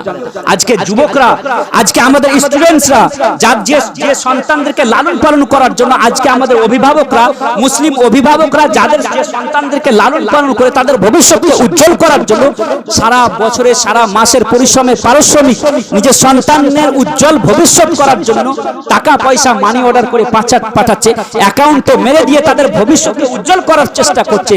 সে সন্তান রাত্রিবেলায় জুয়ার মাধ্যমে নিজের পিতার সে পরিশ্রমের পয়সাকে জুয়ার মাধ্যমে হারছে, নিজের পিতার পয়সাকে অনলাইনে জুয়া এবং লুডো এবং জুবি এবং নানান রকম অ্যাপসে নিজের পিতার পয়সাকে হেরে যাচ্ছে। আসুন একটি হাদিস শোনাই।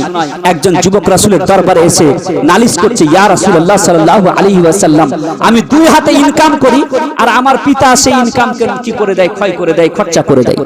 রাসূলের দরবারে একজন পিতা, একজন সন্তান নিজের পিতার বিরুদ্ধে নালিশ করতে এসেছে যে ইয়া রাসূলুল্লাহ সাল্লাল্লাহু আলাইহি ওয়াসাল্লাম, আমি ইনকাম করি আর আমার সন্তান, আমার পিতা আমার সেই ইনকামের পয়সাকে খরচ করে দেয়। রাসূল করিম সাল্লাল্লাহু আলাইহি ওয়াসাল্লাম সেই যুবকের পিতাকে ডেকে পাঠালেন। রাসূল করিম সাল্লাল্লাহু আলাইহি ওয়াসাল্লাম এক সাহাবাকে দিয়ে যখন ডেকে পাঠালেন, সাহাবা সেই ব্যক্তির কাছে গিয়ে বললেন যে হে নবীর সাহাবা, তোমাকে নবী ডেকে পাঠিয়েছেন। সে সাহাবী জিজ্ঞাসা করতে লাগলো, সে পিতা জিজ্ঞাসা করতে লাগলো, এইরকম অটাইমে আমাকে রাসূল করিম সাল্লাল্লাহু আলাইহি ওয়াসাল্লাম ডেকে পাঠিয়েছেন, কারণটা কি? সেখানে কি কেউ আছে? তো সেই সাহাবী বলতে লাগলো, সেখানে তোমার সন্তান বসে আছে, যার কারণে রাসূল করিম সাল্লাল্লাহু আলাইহি ওয়াসাল্লাম তোমাকে ডেকে পাঠিয়েছেন। সেই পিতা জানতে পারলো যে কিসের জন্য আমাকে রাসূল করিম সাল্লাল্লাহু আলাইহি ওয়াসাল্লাম ডেকে পাঠিয়েছেন। সেই পিতা বাড়ি থেকে বের হওয়া মাত্রই নিজের দিলে দিলে মনে মনে কি করতে লাগলো, কবিতা আবৃত্তি করতে লাগলো। তিরমিজি শরীফের হাদিসের মাধ্যমে এসেছে, যদি কেউ সেটাকে সঠিকভাবে মানুষের সম্মুখে উপস্থাপন করে, তাহলে কোনো মানুষ না কেঁদে থামতে পারবে না। এমনকি রাসূল করিম সাল্লাল্লাহু আলাইহি ওয়াসাল্লাম সে পিতার দুঃখ দেখে কান্না করেছেন। রাসূল করিম সাল্লাল্লাহু আলাইহি ওয়াসাল্লামের দরবারে আসার পূর্বে সেই পিতা নিজের দিলের মধ্যে মনে মনে কি করতে লাগলো, কবিতা তৈরি করতে করতে সে রাসূলের দরবারের দিকে আগমন, রাসূলের দরবারের দিকে আসতে লাগলো। আস্তে আস্তে রাসূলের দরবারে যেমনই আসা, আল্লাহ রাব্বুল আলামিন জিবরিলের মারফতে বলে পাঠালেন যে হে রাসূল, সেই ব্যক্তি, যে ব্যক্তি সেই পিতার মনের কথাটা আগে জিজ্ঞাসা করুন, যে মনের কথা সে জবানেও উচ্চারণ করেনি, শুধু দিলের মধ্যে যে কবিতা আছে আবৃত্তি করেছে, বাড়ি থেকে বের হওয়ার পরে পরে নিজের মনে মনে যে কবিতা বানিয়েছে, সে কবিতাটি আপনি শুনুন। রাসূল করিম সাল্লাল্লাহু আলাইহি ওয়াসাল্লাম সেই পিতার আসা মাত্রই তাকে বলতে লাগলো, হে আমার সাহাবী, তুমি বাড়ি থেকে যখন বের হয়েছিলে এবং বের হওয়ার পরে পরে তুমি মনে মনে যে কবিতা বানিয়েছিলে, সে কবিতাটি আমাকে পড়ে শোনাও। রাসূল করিম সাল্লাল্লাহু আলাইহি ওয়াসাল্লামের সম্মুখে দাঁড়িয়ে দাঁড়িয়ে সে সাহাবী বলতে লাগলো, ইয়া রাসূলুল্লাহ সাল্লাল্লাহু আলাইহি ওয়াসাল্লাম, আপনি মনের কথাও পড়তে পারেন, মনের কথা জানতে পারেন, আমি তো মুখে উচ্চারণ করিনি, শুধু মনের দিলের মধ্যে আমি দিলে দিলে সে কবিতাটি বানিয়েছি। রাসূল করিম সাল্লাল্লাহু আলাইহি ওয়াসাল্লাম দরবারে সে পিতা বলতে লাগলো যে আমি কবিতার মাধ্যমে এই কথা বলছিলাম, আমি কবিতা এইভাবে আবৃত্তি করছিলাম যে হে আমার সন্তান, আমি একদিন একাই ছিলাম আর মনে মনে ভাবছিলাম যে আমি দুইজন কখন হব, আমি দুইজন হয়ে গেলাম। তোমার মায়ের সাথে আমার বিবাহ হলো, তোমার মায়ের সাথে বিবাহ হওয়ার পর আমি ভাবলাম যে আমার সন্তান কবে হবে, আমরা দুইজন আছি, তিনজন কবে হবে, আমি এই কথা মনে মনে ভাবছিলাম। আজকে পুরুষ জাতির আজকে শুধু জালসা জুলুসে শুধু মা বোনদের ফজিলত বলা হয় না মায়ের পায়ের নিচে জান্নাত বলা হয় না অবশ্যই মায়ের পায়ের নিচে জান্নাত, এটা রাসূল করিম সাল্লাল্লাহু আলাইহি ওয়াসাল্লামের হাদিস। মায়ের পায়ের নিচে জান্নাত, আরে মায়ের পায়ের নিচে জান্নাত অবশ্যই, কিন্তু বাপও হচ্ছে কি জান্নাতের দরজার মধ্যে একটি দরজা, পিতাও হচ্ছে কি জান্নাতের দরজার মধ্যে একটি দরজার নাম হচ্ছে পিতা। পিতাকেও রাজি করতে হবে, মাতাকেও রাজি করতে হবে। কিন্তু আজকে পুরুষ জাতির দুঃখ শুধু পুরুষরা বুঝে, পুরুষ ছাড়া অন্য কেউ বুঝে না। আজকে পুরুষ জাতির দুঃখ শুধু পুরুষ জাতিরাই বুঝে, পুরুষ জাতির দুঃখ নিয়ে কেউ কথা বলে না, এটা বাস্তব কথা বলছি। সারা দিনের পরিশ্রমের পারিশ্রমিক বিনা দ্বিধায় নিজের স্ত্রীর হাতে তুলে দেওয়ার নাম হচ্ছে পুরুষ। সারাদিন কষ্ট করে নিজের ঘামকে পানি করে নিজের সন্তানের জন্য যে জীবনকে উৎসর্গ করে দেয়, সে জাতির নাম হচ্ছে পুরুষ। সে জাতির কথা আজকে কেউ বলে না। রাসূলের দরবারে এসে সে পুরুষ, সে সাহাবী বলতে লাগলেন, ইয়া রাসূলুল্লাহ, আমি মনে মনে এই কথা বলছিলাম যে হে আমার সন্তান, আমি মনে মনে ভাবছিলাম যে আমরা তিনজন কবে হব। যেদিন তিনজন হয়ে গেলাম, যেদিন তুমি জন্মগ্রহণ করলে, সেদিন আমাদের জন্য আমি নিজের জন্য বাঁচাকে ত্যাগ করে দিয়ে শুধু তোমার জন্য বাঁচতে শুরু করে দিলাম। হে আমার সন্তান, আজকে তুমি রাসূলের দরবারে তুমি নালিশ করেছো, রাহমাতুল লিল আলামিন নবী মুস্তাফা সাল্লাল্লাহু আলাইহি ওয়াসাল্লামের দরবারে এসে তুমি নালিশ করেছো, এক পুরো বয়স্ক পিতার বিরুদ্ধে তুমি নালিশ করেছো।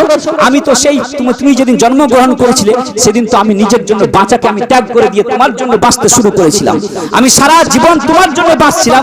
যেদিন তুমি অসুস্থ পড়েছিলে, হে আমার সন্তান, আজকে তুমি রাসূলের দরবারে নালিশ করেছো আমার বিরুদ্ধে, নিজের পিতার বিরুদ্ধে নবীর দরবারে তুমি নালিশ করেছো। তুমি একদিন অসুস্থ পড়েছিলে, তোমার মাথার সম্মুখে দাঁড়িয়ে আমি সারা রাত অতিবাহিত করেছিলাম। তুমি যখন জ্বরে কাঁপছিলে, তখন আমি কি করেছিলাম, একটি ভিজা কাপড়কে রেখে তোমার মাথার উপরে রেখে আমি সারা রাত তোমার মাথার কাছে দাঁড়িয়েছিলাম। হে আমার সন্তান, আজকে তুমি রাসূলের দরবারে আমার বিরুদ্ধে নালিশ করেছো। আমি জানতাম যে মওত যদি আসে তো আসবেই, মওত যদি আসে তো কেউ বাধা দিতে পারবে না, কেউ বাঁচতে পারবে না। তবু আমি তোমার বাঁচার জন্য আমি মনে করছিলাম যে আমার জীবনের যত আয়ু আছে, হে আল্লাহ, তুমি আমার সন্তানকে দিয়ে দাও, আমার সন্তানের পরিবর্তে আমাকে তুমি নিয়ে নাও। এইভাবে আমি আল্লাহ রাব্বুল আলামিনের দরবারে কান্নাকাটি করছিলাম। আজকে তুমি জওয়ান হলে, আজকে তুমি বট গাছের মতো তোমার কোমর শক্ত হয়ে গেল। আজ আমি কি হয়ে গেলাম, বয়স্ক মানুষ হয়ে আমার কোমরটা ঝুঁকে গেল। আজ আমি দুর্বল হয়ে গেলাম, আর আমার শরীরে যত শক্তি তোমার ভিতরে প্রবেশ করে গেল, আর আমি দুর্বল হয়ে পড়ে গেলাম। আজকে যখন আমি দুর্বল হয়ে গেলাম, তখন তুমি আমার উঠতে বসতে সকাল সন্ধ্যা তুমি আমার দোষ খুঁজে বেড়াও। আমি তোমার পয়সা নিয়ে তো তুমি রাসূলের দরবারে এসে শিকায়ত করো। আজ তুমি আমার সকাল সন্ধ্যা দোষ খুঁজো। তুমি একজন আমাকে পিতা না মনে করে তুমি আমাকে পাড়া প্রতিবেশীর একজন মানুষ মনে করতে পারতে। হে আমার সন্তান, রাসূলের দরবারে তুমি আজকে নালিশ করার পূর্বে তুমি আমাকে নিজের সঠিক সত্যবাদী প্রতিবেশী মনে করতে পারতে, বয়স্ক একজন মুসলিম ভাই মনে করতে পারতে।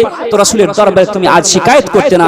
রাসূলের দরবারে যখন এই কথা যখন একজন পিতা নিজের সন্তানের ব্যাপারে নিজের দিলের কথা খুলে বললেন, রাসূল করিম সাল্লাল্লাহু আলাইহি ওয়াসাল্লাম ঝরঝর করে কান্না করতে শুরু করলেন। এবং হাদিস শরীফে এসেছে রাসূল করিম সাল্লাল্লাহু আলাইহি ওয়াসাল্লামের দাড়ি মুবারক ভিজে গেছিল এবং হুজুর সাল্লাল্লাহু আলাইহি ওয়াসাল্লামের বুকের এই অংশ ভিজে গেছিল। এবং ওই সময় রাসূল করিম সাল্লাল্লাহু আলাইহি ওয়াসাল্লাম ওই যুবকের কলার ধরে বলেছিল, হে যুবক, আজকে থেকে আনতা ওয়া মালুকা লি আবিক, আজ থেকে যত রকম তোমার সম্পদ আছে সে সম্পদ তোমার নয়, বরং তোমার পিতার সম্পদ। একজন সন্তানের কাছে যত রকম সম্পদ আছে সে সম্পদ তার নয়, একজন সন্তানের নয়, বরং তার পিতার সম্পদ। রাসূল করিম সাল্লাল্লাহু আলাইহি ওয়াসাল্লাম সেখানে একজন সন্তান, একজন পিতার যে মর্যাদা সেটা বললেন। আজকে আমাদের সন্তান, আমাদের মুসলিম যে ছাত্র ছাত্রীরা আছে, আজকে আমাদের সন্তানেরা কি করছে, আজকে আলামিন মিশনের নামে আজকে বড় বড় স্কুল এবং কলেজে যে পড়ছে, নিজের পিতার পরিশ্রমের সমস্ত টাকা জুয়ার মাধ্যমে হেরে যাচ্ছে, আমরা নিজে খোঁজ নিচ্ছি না। আমাদের সন্তানরা জুপি এবং বিভিন্ন লুডু এবং বিভিন্ন গেমের মাধ্যমে আমাদের যে পরিশ্রম সারা বছরের, আমাদের সারা মাসের পরিশ্রমের টাকা তাদেরকে যে পাঠাচ্ছি তাদের ভবিষ্যৎকে উজ্জ্বল করার জন্য, তারা গেমের মাধ্যমে, লুডুর মাধ্যমে, জুয়ার মাধ্যমে, অনলাইন গেমের মাধ্যমে নিজের পিতার পরিশ্রমের টাকাকে কি করছে, ব্যয় করছে। রেস্টুরেন্টে গিয়ে, তারপরে রাত্রিবেলায় বিয়ার বারে গিয়ে নিজের পিতার কষ্টের পয়সাকে কি করছে, উড়িয়ে দিচ্ছে। বেরাদরে মিল্লাত ইসলামিয়া, আমি মুসলিম অভিভাবকদেরকে এই কথা বলে আমার বক্তব্য ইতি করতে চাই যে নিজের সন্তানদের উঠতে বসতে চলতে ফিরতে সবকিছু জিনিসের প্রতি ধ্যান রাখুন, তাদের চলাফেরার প্রতি চোখ রাখুন, তারা কোথায় উঠছে, কোথায় বসছে, তার বন্ধু বান্ধব কারা, এই দিকে আপনাদেরকে লক্ষ্য রাখতে হবে। এবং আমি মুসলিম ছাত্র ছাত্রীদেরকে, যুবকদেরকে বলবো যে আজকে যদি আমি যদি আমাদের পিতা মাতার সম্পদকে, তাদের পরিশ্রমের পারিশ্রমিককে যদি আমরা এইরকম ভাবে আমরা নষ্ট করি, আগামী প্রজন্ম উঠবে, আমাদেরও আপনারও সন্তান আসবে, যেদিন কি করবে, সেও আপনারও সন্তান আপনার পয়সাকে কি করবে, বিয়ার বারে গিয়ে, রেস্টুরেন্টে গিয়ে এবং বিভিন্ন গেমের মাধ্যমে, জুয়ার মাধ্যমে উড়িয়ে দিবে। আর আপনিও সেই দিন কি করবেন, হাত মলতে থাকবেন, কিছুই করতে পারবেন না। আজকে যা বুনবেন কালকে তা কাটবেন। বিরাদর মিল্লাত ইসলামিয়া, শেষে আমি এই কথা বলতে চাই যে আধি রুটি খাও, বাচ্চাকে পড়াও, দরকার হলে একবেলা না খেয়ে থাকুন। মা বোনেদেরকে বলবো, ভাই ব্রাদারকে বলবো, মুসলিম অভিভাবককে বলবো যে একবেলা না খেয়ে থাকুন, তবুও নিজের ছেলে মেয়েদেরকে উচ্চ শিক্ষায় শিক্ষিত করে বড় বড় জায়গায় পৌঁছান। আধি রুটি খাও, বাচ্চাকে পড়াও বলা এবং ভাষার মাধ্যমে হয়ে থাকে ভুল ত্রুটি, ক্ষমা প্রার্থী আমা আলাইনা ইল্লাল বালাগ। আসসালামু আলাইকুম ওয়া রাহমাতুল্লাহি ওয়া বারাকাতুহু। আল্লাহুম্মা